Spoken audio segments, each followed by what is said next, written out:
الحمد لله الذي هدانا لهذا وما كنا لنهتدي لولا أن هدانا الله والصلاة والسلام على أشرف الأنبياء والمرسلين وعلى آله وأصحابه وأتباعه بإحسان إلى يوم الدين. أما بعد، فقد قال الله تعالى في القرآن العظيم: أعوذ بالله من الشيطان الرجيم، بسم الله الرحمن الرحيم. أفلا يتدبرون القرآن أم على قلوب أقفالها. صدق الله مولانا العظيم. وقال رسول الله صلى الله عليه وسلم: اقرأوا القرآن فإنه يأتي يوم القيامة شفيعا لأصحابه. صدق رسوله النبي الكريم ونحن على ذلك من الشاهدين والشاكرين والحمد لله رب العالمين. அல்லாஹ் ரப்பல் இஸ்ஸத் அவருடைய பேரருளால் அவருக்கு மிகவும் பிடித்தமான பொருத்தமான இல்முடைய மஜ்லிஸில் நம்மை ஒன்று கூட்டியிருக்கிறான். அல்ஹம்துலில்லாஹ். கண்ணியத்திற்கும் மிகுந்த மரியாதைக்கும் உரிய சமுதாயத்தின் உயிர் நாடிகளாக இருக்கிற ஆலிம் பெருமக்களே, இந்த இறை இல்லத்தினுடைய கண்ணிய பொருந்திய நிர்வாக பெருமக்களே, வருகை தந்திருக்கிற பெரியோர்களே, சகோதரர்களே, எனக்கு பின்னால் தடம்பொருளும் இளைஞர்களும் தாகா நபியின் உபதேசமும் என்கிற அற்புதமான தலைப்பின் கீழ் அற்புதமான உரை நிகழ்த்துவதற்காக இங்கே விஜயம் செய்திருக்கிற எங்களுடைய ஆசிரியர் பெருந்தகை ஹசரத் குபுலா அவர்களே, அல்லாஹ் தஆலா இந்த மஜ்லிஸை கபூல் செய்து எந்த நோக்கத்திற்காக இந்த மஜ்லிஸ் இங்கு ஒன்று கூட்டப்பட்டதோ அந்த நோக்கத்தினுடைய பரிபூர்ணத்துவத்தை அடையும் தௌஃபீகை ரப்பல் ஆலமீன் நம் அனைவர்களுக்கும் தந்தல் புரிவானாக. கண்ணியமானவர்களே, திருக்குர்ஆனின் விரிவுரையும் அவசியமும் அதன் முக்கியத்துவம் என்பது எனக்கு தரப்பட்டிருக்கிற தலைப்பு.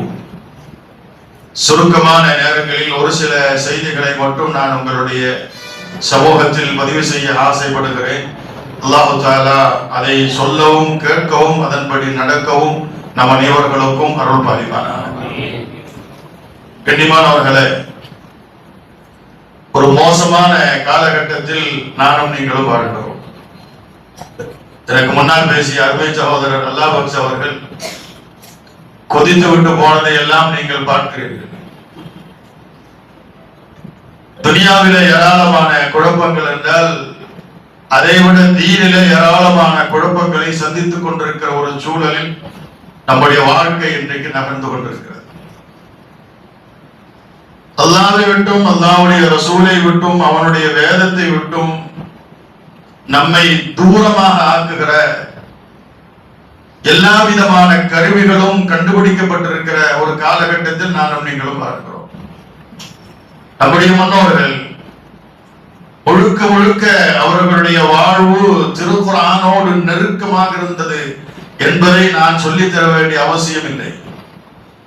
ஆனால் இன்றைக்கு நம்மிலே பலர்களும், நான் எங்களுடைய பள்ளியாசில் அடிக்கடி சொல்வது உண்டு, நம்முடைய தாதிமார்கள், நம்முடைய நானிமார்கள் அல்லாஹ் அக்பர் எந்த நேரம் பார்த்தாலும் குர்ஆன் கையுமாகவே இருந்தார்கள், தஸ்பீஹோடு இருந்தார்கள், முஸல்லாவோடு இருந்தார்கள்.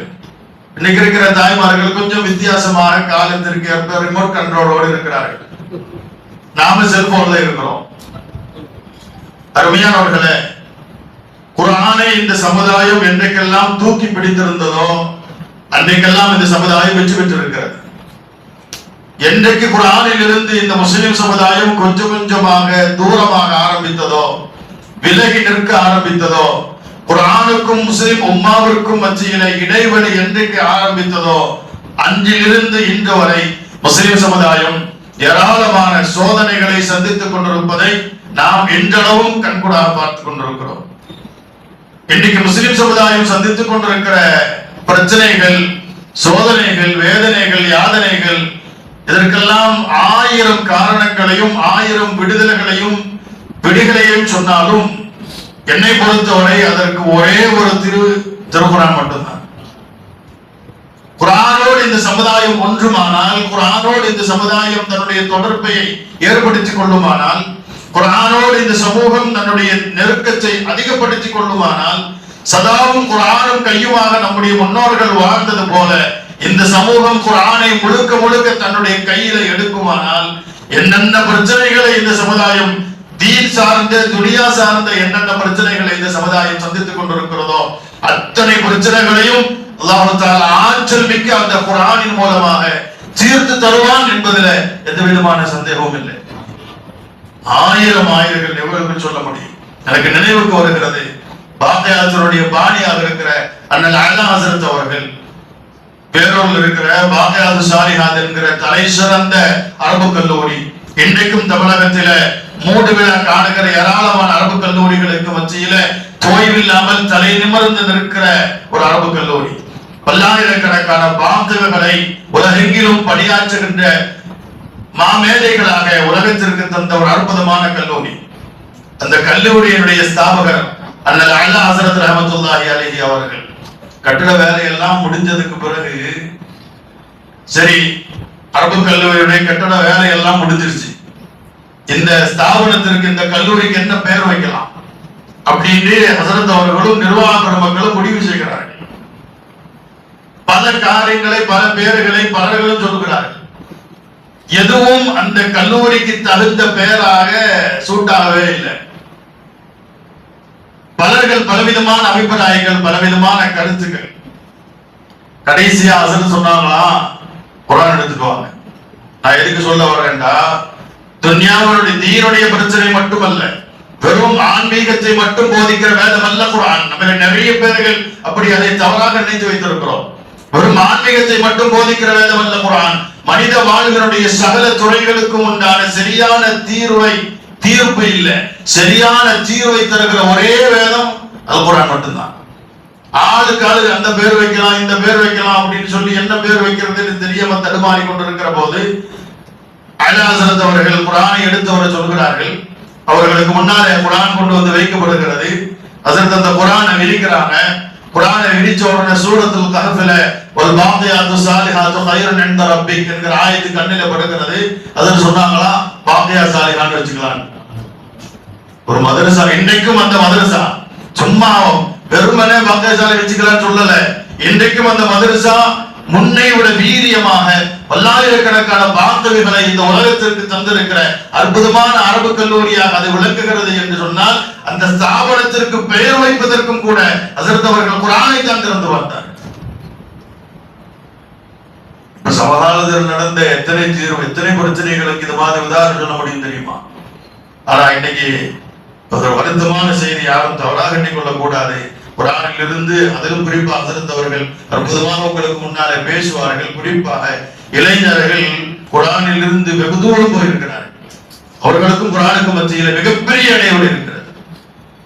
மூத்தவர்கள், முதியவர்கள், தாதிமார்கள், தாதாமார்கள், நானாமார்கள் எல்லாம் அப்படி அவங்க ஒரு பக்கம் போயிறாங்க அப்படின்னு சொன்னா, எதிர்காலத்தில் இந்த சமூகத்தை தூக்கி பிடிக்க வேண்டிய, நிமிர்த்தி நிறுத்த வேண்டிய, இந்த சமூகத்தினுடைய வாழ்வு தாழ்வுக்கு பொறுப்பேற்றிருக்கிற இளைய சமுதாயம் இன்றைக்கு குர்ஆனில் இருந்து வெகு தூரம் போய் கொண்டிருப்பதை பார்க்கிறோம்.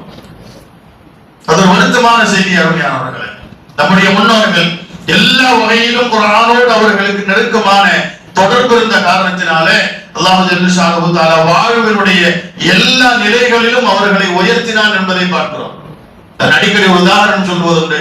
சையதுனா உமர் இப்னு ரலியல்லாஹு தஆலா அன்ஹு ஒட்டகம் மேய்ப்பதற்கு கூட லாயக்கில்லை என்று தன்னுடைய பெற்றோர்களால், தன்னுடைய தாப்பனாரால் வீட்டில் இருந்து விரட்டி அடிக்கப்பட்டவர்கள் சையதுனா உமர் இப்னு ரலியல்லாஹு தஆலா.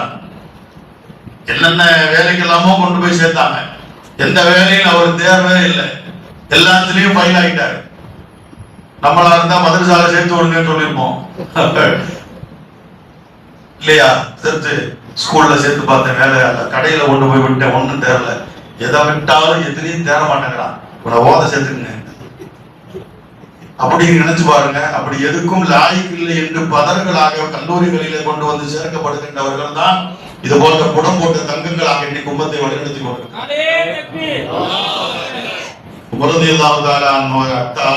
அவர்கள் நிறைய வேலையில விட்டாங்க, அவர் எதுலையுமே தேரல. கடைசி அவர் சொன்னாரா, வாடா எதுக்கும் நீ லாய்க்கு இல்லை, இந்தா ஒட்டகத்தை வச்சுட்டு வா அப்படின்னு சொல்லி அனுப்பிச்சார். ஒட்டகத்தை ஓட்டிட்டு போனார். மாலையில வீடு வந்தார். எண்ணி பார்க்கும் போது ஒரு ஒட்டகம் குறையுது. கூப்பிட்டார் மகன், வாடா ஒரு காலைல எத்தனை ஒட்டகத்தை ஓட்டிட்டு போனேன்? 10. இப்ப எத்தனை இருக்குது? 9. 1 எங்க தெரியலங்க.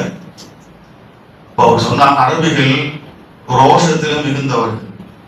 எதை வேணுமானாலும் விட்டு கொடுப்பாங்களே தவிர ரோஷத்தை விட்டு கொடுக்க மாட்டாங்க. அப்ப ஹத்தாப் சொன்னார், எதுக்கும் லாய்க்கு இல்லைன்னுதான் ஒட்டகத்தை மேய்க்கிறதுக்கு நான் உன்னை விட்டேன். அதுக்கும் இல்லை. அதனாலதான் இந்தியாக்காரன் அங்க போயிட்டானா ஒட்டகம் மேய்க்க தான் விடுறான். இன்னைக்கு அவன் முடிவு பண்ணி வச்சிருக்கான், இந்த நாட்டுல வந்தா இவனுக்கு தெரிஞ்ச இவனுக்கு லாய்க்கான வேலை ஒட்டகம் மேய்க்கிறதா அப்படின்னு. ஹத்தாப் சொன்னார் அவர்களை பார்த்து, எதுக்குமே லாய்க்கில்லைன்னு ஒட்டகம் மேய்க்க கொடுத்தேன். ஒட்டகம் அல்லாஹ் அக்பர், இறைவனால் திருக்குறானிலே சிந்திக்க வேண்டும் என்று பெயர் சொல்லப்பட்டிருக்கிற ஒரே பிராணி. அதுக்கு கூட நீ லாய்க்கில்லாண்டா உன்னை வீட்டுல வச்சு சோறு போடுற அர்த்தம் இல்லை. வெளியே போடான்னு வெளியேறினார். அவர் மக்காவில் பெரிய ரவுடி கும்பல்ல போய் சேர்ந்தார். கொஞ்சம் போக்கிரியாக மாறினார். எங்க பார்த்தாலும் மல்யுத்தம் நடந்தாலும் ஜெயிக்கிறது அவர்தான், எந்த போட்டி நடந்தாலும் ஜெயிக்கிறது அவர்தான். யாருக்கும் அஞ்சாத மாவீரராக அவர் மக்காவிலே வலம் வந்து கொண்டிருக்கிற போதுதான் வரலாறு உங்களுக்கு தெரியும் என்கிற காரணத்தினால கடைசியை மட்டும் சொல்லுகிறேன். தாருல் நதுவாவிலே பெருமானாரை என்ன செய்யலாம் என்கிற அஜெண்டாவின் கீழ் அபூஜஹலுடைய தலைமையிலே கூட்டம் நடக்கிறது. கடைசியாக பெருமானாரை கொலை செய்யலாம், நாடு கடத்தலாம் என்பதும் வேண்டாம் என்று ஒதுக்கப்பட்டு சரிய வராது, சிறையிலே அடைக்க முடியாது, ஆளை க்ளோஸ் பண்ணிடலாம் முடிவுக்கு வருகிற போது யார் அந்த வேலையை செய்வது என்று கேட்கிற போது அந்த கூட்டத்தில் இருந்த தேர்ந்தெடுக்கப்பட்ட 100 பேர்களில் ஒருவர் சையதுனா உமர் ரலியல்லாஹு தஆலா அன்ஹு அந்த வேலையை நான் செய்கிறேன்னு சொன்னாங்க. செஞ்சுட்டு வந்தா என்ன தருவீங்கன்னு கேட்டாங்க. உனக்கு எல்லா பரிசு கிடைக்கிறது அபூஜஹலே. ரொம்ப வேகமா வாழை உருகிட்டு போனாரு. வருகிற வழியில் அவங்க சகோதரி, இந்த வரலாறு அவங்களுக்கு தெரியும், குரான் ஓதுறத கேட்டாங்க. உள்ள போனாங்க, என்ன ஓதுன்னு கேட்டாங்க. குரான் எங்க கொடுன்னு கேட்டாங்க. நீ சுத்தம் இல்லாதவன் தர முடியாதுன்னு சொன்னாங்க. அப்படி நேரா நாயகம் எங்க இருக்கிறாங்கன்னு கேட்டாங்க. தாருல் அர்கம் இருக்கிறாங்கன்னு சொல்ல, தாருல் அர்கம் ரலியல்லாஹு தஆலா வீட்டுல ஸல்லல்லாஹு அலைஹி வஸல்லம் இருந்தாங்க. அங்க வந்தாங்க சையதுனா உமர் ரலியல்லாஹு தஆலா அன்ஹு. நாம நாயகத்தை பத்தி பெரும்பாலும் அவருடைய கருணை கடல், மன்னிப்பின் சிகரம், இப்படி மட்டும் தான் கேள்விப்பட்டிருக்கோம். நான் அடிக்கடி சொல்றது, அல்லாஹ் தஆலா மனித பிறவியில பெருமானா ஸல்லல்லாஹு அலைஹி வஸல்லம் அவர்களுக்கு கொடுத்திருந்த தில் மாதிரி மனித பிறவியில யாருக்கும் ரொம்ப கொடுக்கல. அவங்களுக்கு இருந்த தைரியம், அவங்களுக்கு இருந்த நெஞ்செழுத்தம், அவங்களுக்கு இருந்த அந்த வீரம், பெருமானாருக்கு இருந்த ஆற்றல். ரலியல்லாஹு தஆலா சொன்னாங்களா, ரசூலுல்லாஹ் உமர் வந்து வெளியே நிற்கிறார், கையில வாள் இருக்கு, அந்த ஆளுக்கு மேலும் கிடையாது கீழும் கிடையாது. அதை நீங்க போகாதீங்க, நான் கதவு திறந்து என்னன்னு கேட்டவர். அவரும் ஒரு மாவீரர் தானே, சையதுனா ஹம்ஸா ரலியல்லாஹு தஆலா. நான் போய் உமரை என்னன்னு கேட்கிறேன்னு சொல்லுகிற போதுதான் பெருமானார் சொன்னார்கள், அப்படி ஒண்ணும் தேவையில்லை, உட்காருங்க, எந்த உமரா இருந்தாலும் நான் பார்த்துக்கிறேன். எந்த ஆயுதமும் இல்லாமல் மக்காவிலே பேர் கேட்ட ஒரு கஜ போர்க்கரி தனக்கு முன்னால் வந்து நிற்கிறார் ஆயுதத்தோடு.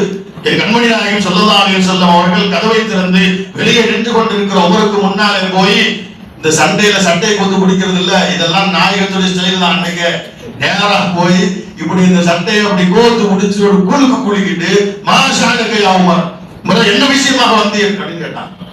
எதுக்கு வந்தேன்னு கேட்டான். அங்க ரொம்ப வீராவேசமா பேசிட்டு வந்தவரு, இந்த ஒரு குடி அது நுபுவத்துடைய பவர், அடிக்கவெல்லாம் ஒண்ணு இல்லை, ஒன்னும் சொல்லல, என்ன விஷயமா வந்தேன்னு கேட்டான். அவ்வளவுதான். கையில் இருந்த நடுங்குது, கையில் இருக்கிற வாழெல்லாம் கீழே போய் என்ன செய்யறது என்ன சொல்றதுன்னு தெரியாம கொஞ்ச நேரம் கழிச்சு பிறகுதான் உபசத்ததை யாரும் சொல்லலாம், கையை கொஞ்சம் கொடுங்களேன், கையை நீட்டு நாங்க சொல்லலாம், அஷ்ஹது அல்லா இலாஹ இல்லல்லாஹ் வ அன்னக ரசூலுல்லாஹ். பிற்காலத்துல சையதுனா உமர் சொல்லுவாங்க, அன்னைக்கு நாயகம் பிடிச்ச ஒரு குழுக்குனாங்கல்ல, எனக்கு எப்படி இருந்து தெரியுமா, என் உடம்புல இருக்கிற நாடி நரம்பு எல்லாமே சுக்குநூறா போன மாதிரி இருந்துட்டார். ஒரு பொடிதான் நாயகம் யாருங்கிறதுக்கு இதோட பெரிய சொல்ல வந்த செய்தி என்னன்னா, எதுக்குமே லாய்க்கு இல்லை என்று தந்தையால் விரட்டப்பட்ட சையதுனா உமர் ரலியல்லாஹு தஆலா அன்ஹு பெருமானாருடைய பாசறையிலே வந்து சேர்ந்து குர்ஆனுக்கும் தனக்கும் மத்தியிலே இருக்கிற தொடர்பை அதிகப்படுத்திய போது ஒட்டகம் மேய்ப்பதற்கு கூட லாய்க்கு இல்லை என்று விரட்டப்பட்ட சையதுனா உமர் கத்தாப் ரலியல்லாஹு தஆலா அவர்களை இந்த குர்ஆன் எங்கே கொண்டு போய் நிறுத்தியது என்றால் இஸ்லாமிய சாம்ராஜ்யத்துடைய 2வது சக்கரவர்த்தியாக மாறினார். ஒட்டகம் மேய்க்கு லாய்க்கில நத்தாவால் விரட்டப்பட்டவர். எனக்கு பின்னால நபி கிடையாது, ஹாத்தமல் நபி இல்லா நபிய பாதி, யாரை பார்த்து பெருமானார் சொல்லாத வார்த்தை, நான் தான் இறுதி தூதர், எனக்கு பிறகு நபி இல்லை. ஒருவேளை எனக்கு பின்னால் ஒரு நபி தேவைப்படுகிறார் என்று இருக்குமானால் அல்லாஹ் அப்படி யாரையாவது தேர்வு செய்வானால் லக்கான உமர், அது உமர் தான் சொன்னாங்க. ஒட்டகம் மேய்ப்பதற்கு லாயக்கு இல்லாதவர் நபியாக வருவதற்கு தகுதி உண்டு என்று அண்ணலின் பெருமான் ஸல்லல்லாஹு அலைஹி வஸல்லம் அவர்களுடைய வாயினால் சொல்லப்படுகிறார்கள் என்றால் அந்த ஆச்சரியம், அந்த பெருமையும், அந்த அதிசயம், அந்த உயர்வையும் செய்தா உமருக்கு கொடுத்தது இந்த குர்ஆன் தான். குர்ஆன் சாதாரணமான வேதனை இல்லை, குர்ஆன் சாதாரணமான வேதனை இல்லை. ஜாஃபர் நபி ரலியல்லாஹு தஆலா அன்ஹு நஜ்ஜாஷி மன்னருக்கு முன்னால இருந்து சூரத்துல் மரியமை ஓதிய போது கிறிஸ்துவ மதத்தை சார்ந்த ஒரு பாதிரியார், கிறிஸ்துவ மதத்திலே பிறந்து கிறிஸ்துவ மதத்திலே வாழ்ந்து கிறிஸ்துவ மதத்திலே வளர்ந்தவர் நஜ்ஜாஷி மன்னர் தேவி தேவி அழுதார் என்கிற வரலாறெல்லாம் கேள்விப்பட்டிருக்கிறோம். அவர் கிறிஸ்துவ மதத்தை சார்ந்தவர். முஸ்லிம்களின் உள்ளத்தை மட்டும் மாற்றிய வேதம் அல்ல குர்ஆன். சையதுனா உமர் எவ்வளவு பெரிய போக்கிரி, சூரத்து தாஹா அவருடைய ஒரு சில வசனங்கள் தானே ரலியல்லாஹு அவர்களை இந்த நிலையிலே கொண்டு வந்து நிறுத்தியது. அருமையானவர்களே, இன்னைக்கு நமக்கும் குர்ஆனுக்கும் மத்தியில இருக்கிற அந்த இடைவெளி குறைய வேண்டும். அந்த குர்ஆனுக்கும் நமக்கு மத்தியில இருக்கிற நெருக்கம் அதிகமாக வேண்டும். அந்த நெருக்கமும் அந்த இடைவெளியும் குறைதலும் ஏற்பட்டு குர்ஆனுக்கும் நமக்கு மத்தியில நெருக்கமான தொடர்பு ஏற்பட வேண்டுமானால் அந்த குர்ஆன்ங்கிறது முதல்ல என்னங்கிறத நாம விளக்கணும். அது விளக்குறதுக்கு தான் அந்த தஃசீர். ஏற்கனவே கூட சொல்லியிருக்கேன், அல்லாஹ் அற்புதமான ஒரு இமாமை உங்களுக்கு தந்திருக்கிறேன்.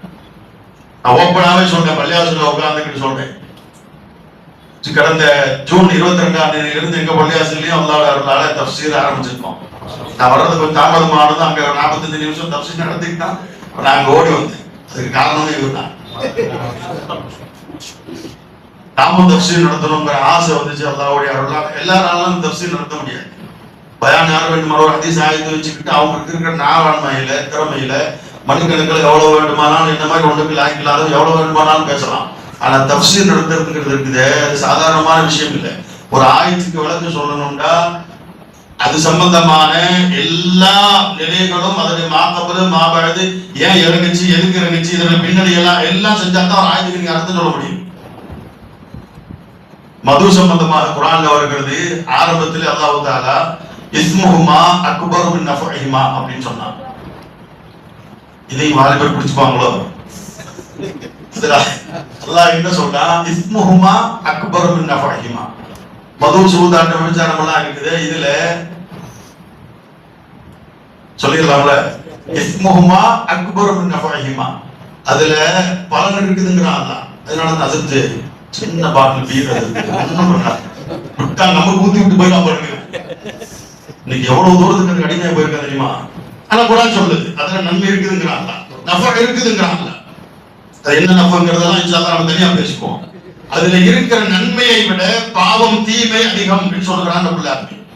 மது சம்பந்தமாக திருக்குர்ஆன்ல இறங்கின முதல் ஆயத்தில் மட்டும்தான் இதுதான் முதல்ல. காரணம் அவங்க ஊருக்கு போயிருந்தாங்க. திடீர்னு மது ஹராம் சொல்லியிருந்தாங்க வைங்களேன், இப்படி ஒரு மார்க்க தேவையில்லைன்னு போயிருப்பாங்க. அவங்க காலத்திற்கும் சேவைக்கும் ஏற்ப இறங்கி அறுப்பது வேண்டும் குர்ஆன். ஊறி போய் கிடந்த மதுவில்லாமல் வாழ்வில்லை என்று கிடந்த அந்த மக்களை அதிலிருந்து பிரிக்க வேண்டுமானால் அது ஸ்டெப் பை ஸ்டெப்பா சன்ன சன்னமாகத்தான் முடியும் என்பது படைத்தவனுக்கு தெரியும். முதல்ல என்ன அனுப்புறான்? இஸ்முஹுமா அக்பரு மின் நஃபஹிமா, அதுல பிரயோஜனம் இருக்குது, பிரயோஜனத்தை விட தீமை தான் அதிகமா இருக்கு அப்படின்னு சொன்னான். இப்ப இந்த ஒரு ஆயத்தை மட்டும் நீங்க எடுத்துக்கிட்டீங்கன்னா நீ கொஞ்சம் பேர் பேசிக்கிட்டு இருக்கிற மாதிரி நல்லாவே பிரயோஜனம் இருக்குன்னால அப்புறம் என்ன அப்படின்னு ஆரம்பிச்சிருவோம். இது முதல்ல இறங்கின ஆயத்து. இரண்டாவது லா தக்ரபு ஸலாத்த வ அன்தும் சுகாரா, நீங்கள் போதையாக இருக்கிற போது தொழுகைக்கு வர வேண்டாம்ங்கறான் அல்லாஹ். இது இரண்டாவது இறங்கின ஆயத்து. லா தக்ரபு ஸலாத்தன்னு மட்டும் நீங்க எடுத்துக்கிட்டீங்கன்னா தொழுகைக்கு வராதீர்கள் இருக்காதுல்ல, வராதீங்கன்ற தொழுகையின் பக்கம் திரும்பியே பார்க்காதேங்கிறான் அல்லாஹ். நெருங்கவே செய்யாத தொழுகையின் பக்கம்ங்கறான். வாழ்ந்து சுகாராங்கிறத விட்டுட்டு நீங்க படிச்சீங்கன்னா இப்படி வந்துடும். அப்துர்ரஹ்மான் அவுஃப் ரலியல்லாஹு தஆலா அன்ஹு தொழுகையில குல்யா அய்யுஹல் காஃபிரூன் லா அஅபுது மா தஅபுதூன் தொழுகை வச்சிட்டு இருக்காங்க. ஹராம் மது ஹராம் நீங்க மட்டும் ஹஸரத் தண்ணி அடிச்சு தான் தொழுகை வச்சிருக்காரு அந்த ஹஸரத் சொன்னாருன்னு என்ன போட்டு போயிடக்கூடாது. மது ஹராமாக்கப்படுவதற்கு முன்பு அப்துர்ரஹ்மான் அவுஃப் ரலியல்லாஹு தஆலா ஆயிரம் தொழுகைகிறான். அந்த தொழுகையில குல்யா அய்யுஹல் காஃபிரூன் லா அஅபுது மா தஅபுதூன் அப்படின்னு ஓதுறான். இஸ்லாத்தினுடைய தௌஹீதுடைய சங்கநாதம் முழங்குகிற அந்த சூரா, அந்த மக்புல் அவர் என்ன ஓதிட்டாருன்னா குல்யா அய்யுஹல் காஃபிரூன் லா அஅபுது இருக்குல்ல, நீங்கள் வணங்குற தெய்வத்தை நான் வணங்குறது இல்ல, நான் வணங்குற தெய்வத்தை நீங்கள் வணங்குறது இல்ல, உங்க மார்க்கு உங்களுக்கு பெருசு எங்க மார்க்கு எங்களுக்கு பெருசு அர்த்தம் இருக்கு. இவர் அந்த லாம கூட விட்டுட்டார். புல்லியா ஐயுகள் காஃபிரூன், ஓ காஃபிர் நபியே காஃபிர்களுக்கு சொல்லுங்கள், காஃபிர்களே அஅபுது மா தஅபுது, நீங்க என்னத்தை வணங்குறீங்களோ அதான் நான் வணங்குறேன்னு ஓதிட்டேன். அப்பதான் அல்லாஹ் இரண்டாவது ஆயத்தை இருக்கு, அல்லா தக்ரபு ஸலா வ அன்தும் சுகாரா, நீங்கள் போதையாக இருக்கிற போது மப்பாக இருக்கிற போது தொழுகைக்கு வராதீர்கள். இது இரண்டாவது ஆயத். மூணாவது தான் இன்னமல் ஹம்ரு வல் மைஸ்ரு வல் அன்ஸாபு வல் அஸ்லாம் ரிஜ்ஸும் மின் அமலி ஷைத்தான் ஃபஜ்தனிபூஹு லஅல்லஹும் துஃப்லிஹூன். மூணாவது தான் ரப்பல் ஆலமீன் இருக்கான். இப்போ நீங்க இந்த இஸ்முஹுமா அக்பருன் நஃபீமாக்கு சரியா விளக்கம் தெரியணும்னா மூணாவது இறங்குச்சு இல்ல, இன்னமல் ஹம்ரு வல் மைஸ்ரு வல் அஸ்லாம், இத இந்த ஆயத்தை நீங்க விளங்குனீங்கன்னா அந்த ஆயத்துக்கு விளக்கம் சொல்ல முடியும். குர்ஆனுடைய தஃப்சீர்ங்கிறது சாதாரண இல்லை. நான் சொல்ல வந்தது குர்ஆனுக்கு நமக்கு மத்தியில நெருக்கம் ஏற்படுத்துனா சும்மா தொடர்ந்து ஓதிக்கிட்டே மட்டும் இருந்தா அந்த நெருக்கம் வராது. குர்ஆன் என்ன என்பதை தெளிவாக தெரிய வேண்டுமானால் அதற்குள் என்ன இருக்கிறது, இத்தனை பெரிய மாமனிதர்களை கஜ போக்கிரிகளை எல்லாம் தனக்குள்ள இழுத்து போட்ட இந்த வேதத்துக்குள் என்ன இருக்கிறது என்பதை விளங்க வேண்டுமானால் அதனை தஃப்சீரை முதல்ல நம்ம விளங்கணும். தஃப்சீர் வேற, தர்ஜுமா வேற. நல்லா புரிஞ்சுக்கங்க. நீங்க நிறைய பேரு தர்ஜுமாவை தூக்கி நிறைய பேர் சுத்துறான், அவன் குர்ஆன் ஓதவே தெரியாது, ஆனா அதை மட்டும் தூக்கி வச்சுக்கிட்டு நிறைய பேர் சுத்திக்கிட்டே தெரியுவான். எனக்கு கூட ஒரு நிலவ அந்த மாதிரி வந்துச்சு, எனக்கு நேரம் இல்லை அதெல்லாம் சொல்றது. அதனால தர்ஜுமா மட்டும்தான் தெரியும். நல்ல மனுஷன் அல்லாஹ்வுடைய கபரை வெளிச்சமா கட்ட போது தப்பிட்டாரு. தர்ஜுமா மட்டும் எடுத்துக்கிட்டு நான் எங்க பள்ளியாசல் இன்னொரு இடத்துல இங்க இல்ல இன்னொரு இடத்துல இமாமத்து செய்யும் போது ஜுமாவில் பேசுனேன். 3 வகத்துல தொழுகிறது கூடாது, சூரிய உச்சம், சூரிய உதயம், உச்சம், அஸ்தம், இந்த 3 வகத்துல தொழுகிறது கூடாது அப்படின்னு சொன்னோம். தர்ஜுமா மட்டும் படிக்கிறதுனால என்ன, நான் ஒரு குறை சொன்னது நோக்கம் இல்லை. தர்ஜுமாவை மட்டும் தெரிஞ்சு வச்சுக்கிட்டு எனக்கு எல்லாம் தெரியும்னு பேசுனீங்கன்னா தஃப்சீர் வேற, தர்ஜுமா வேற. இந்த வேலை வரும். 3 வகத்துல தொழுகிறது ஹராம்னு பேசினா இவர் ஜுமா முடிச்சுட்டு என்ன செஞ்சுட்டாரு, இந்த தமிழ் தர்ஜுமா தூக்கிட்டு போட்டு அப்துல் ஸலாத்தில் இந்த லூகி ஷம்ஸிலா வஸதில்லை அப்படின்னு சொல்லி அல்லாஹ் தஆலா பனி இஸ்ராயீல சொல்றான்.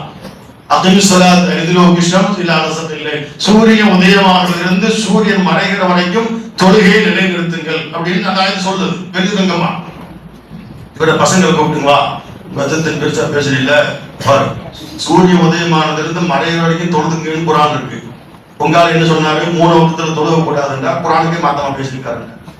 நம்மளாலதான் ஏதாவது கேட்கறேன்னா கல்லாயிருவான். அப்படியே அவனால எங்க அசத்த மாதிரி யாரும் இல்லைன்னு சொன்னவன் இவர் தர்ஜுமா தூக்கி காமிச்ச உடனே அசத்துக்கு பேசிவிட்டாரு. நல்ல வேலை அவன் என்ன செஞ்சான், டக்குனு ரூமுக்கு வந்தான். அது 4 பேருக்கு அப்படியே பரப்பி விடாம வந்து கேட்டான். அப்ப நான் அதுக்கு முன்னாடி விளக்கம் சொன்னேன். விளக்கம் சொல்லிட்டு நான் இப்ப ஓப்பனாவே சொல்றேன், அந்த விளக்கம் சரிதானா அப்படின்னு தெரியறதுக்காக அப்போ ஜாமியா அன்வாருல் உலூமுடைய முதல்வராக அல்லாமா காரி சாஹிப் ரஹ்மத்துல்லாஹி அலைஹி இருந்தான். நான் அசத்துக்கு இந்த நிகழ்வு நடந்ததை போய் சொன்னேன்.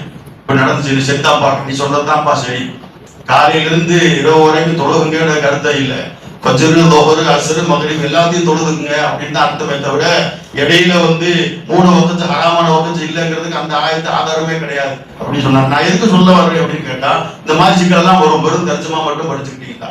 குர்ஆனை சரியாக புரிய வேண்டுமானால், அதனுடைய உள்ளர்த்தத்தை விளங்க வேண்டுமானால், அதனுடைய பின்னணியை விளங்க வேண்டுமானால், குர்ஆனுக்குள்ளே அல்லாஹ் வைத்திருக்கிற ஆற்றலையும் சக்தியையும் வல்லமையும் விளங்க வேண்டுமானால் அதற்கு தஃப்சீர் தான் அதுக்கு அடிப்படை.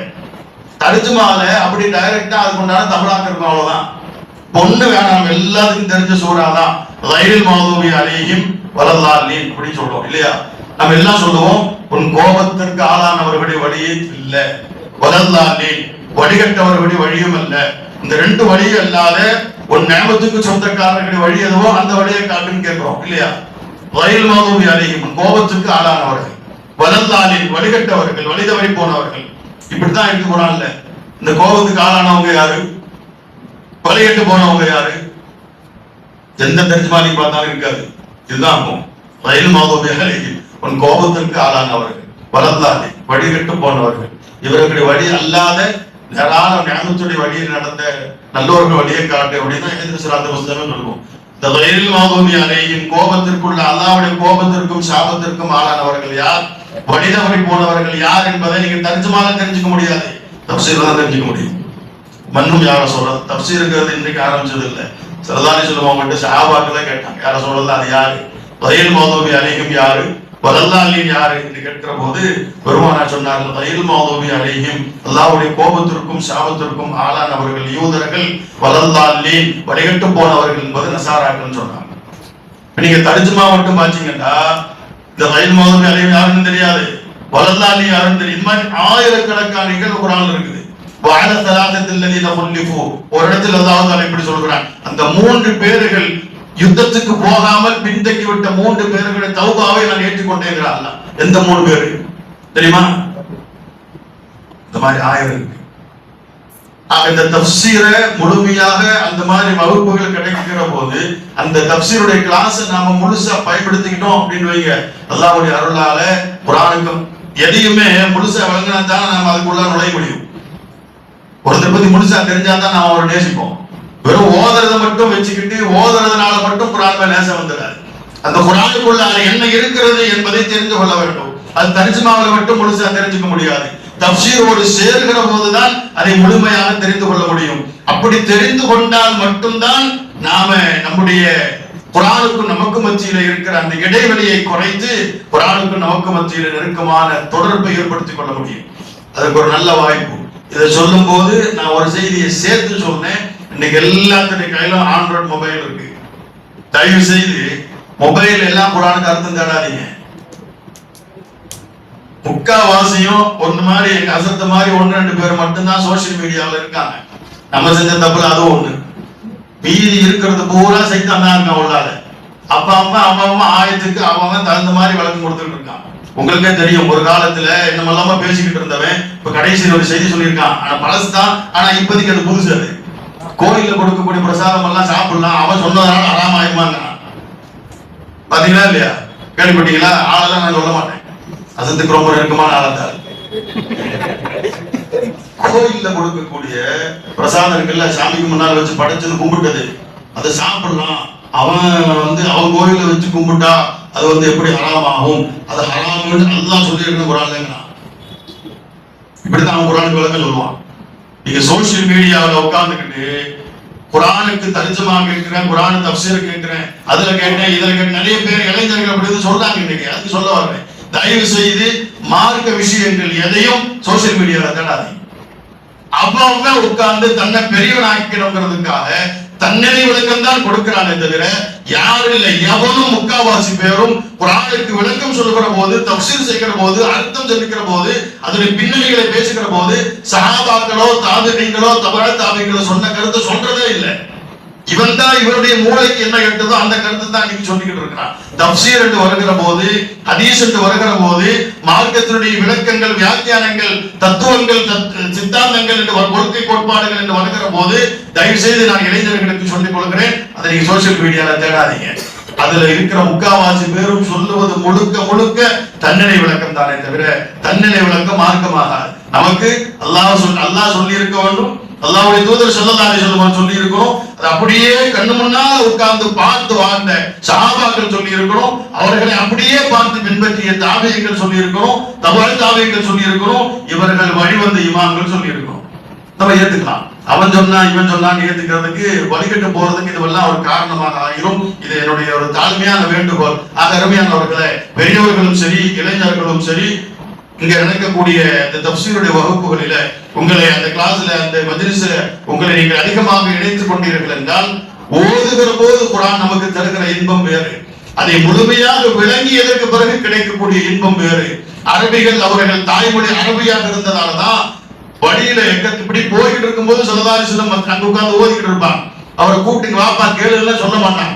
அவர்கள் தாய்மொழி அரபி என்கிறதுனால போற போங்குல குர்ஆனை கேட்டு அதை லயிச்சு போய் கற்றுண்டு போய் இஸ்லாத்தில் ஏற்றுக்கொண்டவர்கள் 1000 பேர்கள் இருக்கிறார்கள். அது வரணும் அப்படின்னா தஃப்சீர் நமக்கு தெரியும். தர்ஜுமா பார்த்தா தர்ஜுமா வேற, தர்ஜுமாங்கிறது டைரக்ட் அப்படியே நேரா அந்தந்த மொழிக்கு உண்டான டிரான்ஸ்லேஷன் என்னவோ அல்ஹம்துலில்லாஹி ரப்பில் ஆலமீன் அகில உலகங்களையும் படைத்த ரப்புல் ஆலமீன் அல்லாஹ்வுக்கு எல்லா புகழும் இதுதான் அது இருக்கும். ரப்புண்டா என்ன, ஆலம்டா என்ன, ஆலமீன்டா என்ன, அல்லாஹ்ங்கிறது எப்படி வந்ததுன்னா தஃப்சீர் மட்டும் தான் உங்களுக்கு வரும். அதனால தர்ஜுமாங்கிறது வேற, தஃப்சீர்ங்கிறது வேற. ஆக நான் உங்களிடத்தில் வேண்டுகோளாக வைப்பது, இந்த மாதிரி நம்ம திருச்சிக்குள்ள ஒரு சில பள்ளிவாசல்ல மட்டும்தான் தஃப்சீர் நடக்குது. அதுல கலந்துக்கிறவங்க ஆரம்பத்துல எல்லாம் நம்ம ஆளுங்க கொஞ்சம் ஜோஷா இருப்பாங்க. 2-3 வாரம் எல்லாம் குர்ஆன் மேல அதிகப்படியா பாசம் வந்து அப்படியே உட்கார்ந்து இருப்பாரு. நம்ம 5 நிமிஷம் முன்னாடி முடிச்சுட்டா கூட என்ன சத்து, அடுத்த வாரம் வரமாட்டாங்க, என்ன சத்து அப்படின்னு போயிடுறாங்க. அந்த மாதிரி இல்லாம குர்ஆனை முழுமையாக விளங்கிக் கொள்கிற போதுதான் நமக்கும் குர்ஆனுக்கும் மத்தியில உண்டான தொடர்பும் அந்த ஈர்ப்பும் அந்த லயிப்பும் நம்மிடத்தில் கண்டிப்பாக ஏற்படும். அந்த ஆற்றல் அல்லாஹ் தஆலா குர்ஆனுக்குள்ள வைத்திருக்கிறார். அதை விளங்க வேண்டுமானால் அதுக்குண்டான தஃசீருடைய அவசியம் கண்டிப்பாக நம்முடைய மனதில் இருக்க வேண்டும். அல்லாஹ் ஜல்ல ஷானஹு தஆலா வாழும் காலமெல்லாம் திருக்குர்ஆனை முழுமையாக விளங்கி அதன்படி அமல் செய்து மரணிக்கக்கூடிய தௌஃபீகை நமக்கும் நம்மை சார்ந்த எல்லோருக்கும் ரப்பல் ஆலமீன் வழங்குவானாக.